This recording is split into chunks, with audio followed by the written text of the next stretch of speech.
Have you ever known someone who seemed to have it all together? The person who always smiles, always laughs, always says, "I'm fine," and you believe them? Let me tell you about Lena.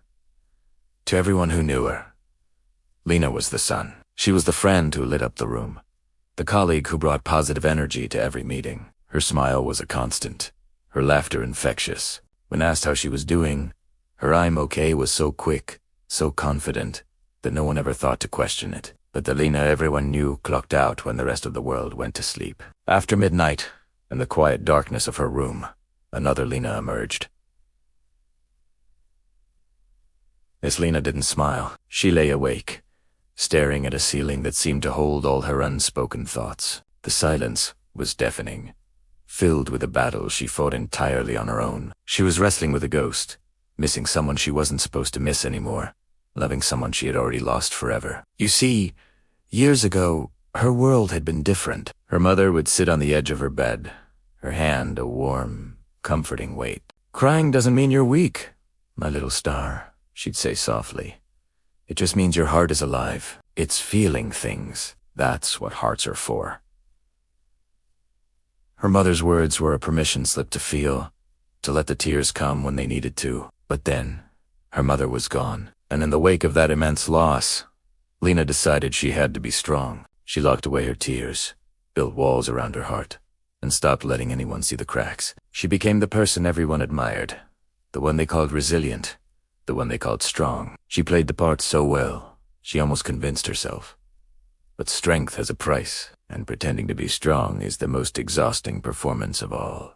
Night after night, the grief she suppressed would bubble up, a silent scream in her chest. She'd scroll through old photos, her thumb hovering over a face she could no longer touch. The memories were a bittersweet poison, a reminder of everything she had and everything she'd lost. She felt trapped in a loop, smiling by day and shattering by night, and the cycle was wearing her down to the bone. She was a soldier on a battlefield no one else could see, and she was losing the war. One particular night, the weight was unbearable. The smile she wore all day felt like a lead mask. The laughter echoed in her ears, like a cruel joke. She felt completely and utterly alone, crushed by the effort of it all. She wanted to give up, to stop fighting, to just let the darkness win. In a moment of pure desperation, she fumbled for her phone. Her fingers, trembling, navigated to an old folder. A digital time capsule she hadn't dared to open in years. There it was, an old voice note, just a few seconds long, recorded on a day she couldn't even remember. With a shaky breath, she pressed play. Her mother's voice, a sound she thought she was starting to forget, filled the silent room. It was warm and real, and so achingly familiar. "If you're listening to this," the voice said, as if speaking directly to her through time, "it means you're hurting, and that's okay, my love. That's perfectly okay." Lena's breath caught in her throat. The voice continued, gentle yet firm. "You don't have to win every battle tonight. You don't have to be strong all the time. Just rest. Let the world turn without you for a little while. Even the moon disappears sometimes, and it always comes back, brighter than before." And with those words, the dam broke. The walls she had so carefully constructed over the years didn't just crack, they crumbled into dust.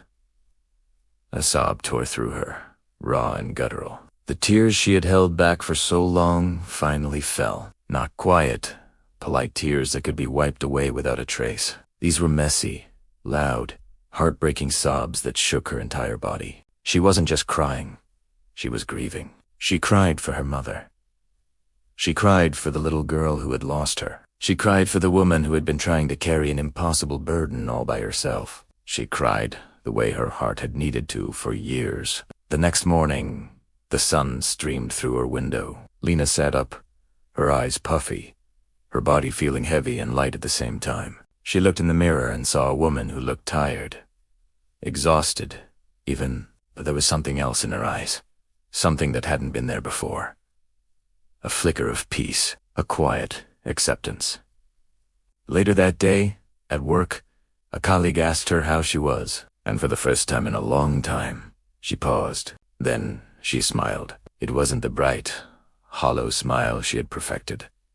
It was smaller, softer, and infinitely more real. This smile wasn't a mask to hide the pain.